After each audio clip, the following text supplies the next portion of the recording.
Real-life vampires in the Vatican. Pope Innocent VIII. As he was dying in 1492, the doctors took 3 young boys and bled them to death to save the Pope's life. The Pope drank their blood as medicine and still he died. How do you feel about the Church now? By drinking blood from the young, people in the past believed that they would gain all the years that the young person was deprived of. That is why the blood of the old was worthless in magical medicinal cures. There were not enough years left in the blood of the elderly to make a difference to the person drinking the blood. The healing power of death. According to the recipe, the meat was to be cut into small pieces or slices, sprinkled with myrrh and at least a little bit of aloe and then soaked in spirits of wine for a few days. Finally, it was to be hung up in a very dry and shady place. In the end, the recipe notes, it would be similar to smoke-cured meat and would be without any stench.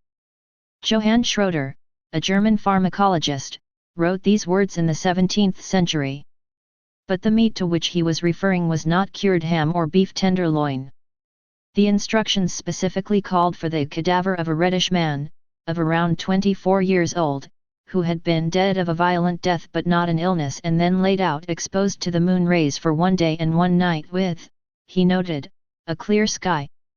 In 16th and 17th century Europe, recipes for remedies like this, which provided instructions on how to process human bodies, were almost as common as the use of herbs, roots, and bark.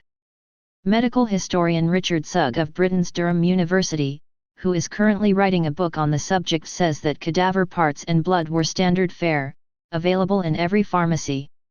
He even describes supply bottlenecks from the glory days of medicinal cannibalism. Sugg is convinced that avid cannibalism was not only found within the New World, but also in Europe. In fact, there are countless sources that describe the morbid practices of early European healers. The Romans drank the blood of gladiators as a remedy against epilepsy. But it was not until the Renaissance that the use of cadaver parts in medicine became more commonplace. At first, powders made from shredded Egyptian mummies were sold as an elixir of life, says Sugg. In the early 17th century, healers turned their attention to the mortal remains of people who had been executed or even the corpses of beggars and lepers. Paracelsus, the German-Swiss physician, was one of the most vehement proponents of body stripping, which eventually gained popularity at even the highest levels of society. British King Charles II paid £6,000 for a recipe to distill human skull. The regent applied the resulting distillate, which entered the history of medicine as the king's drops, almost daily. Scholars and noblemen, as well as ordinary people, swore by the healing powers of death. U.S. anthropologist Beth Conklin, for example, quoting a 19th-century source, writes that in Denmark epileptics were reported to stand around the scaffold in crowds, cup in hand, ready to drink the red blood as it flows from the still quavering body. Skulls were used as medicine, as was the moss that tended to sprout from them. It was believed to staunch bleeding.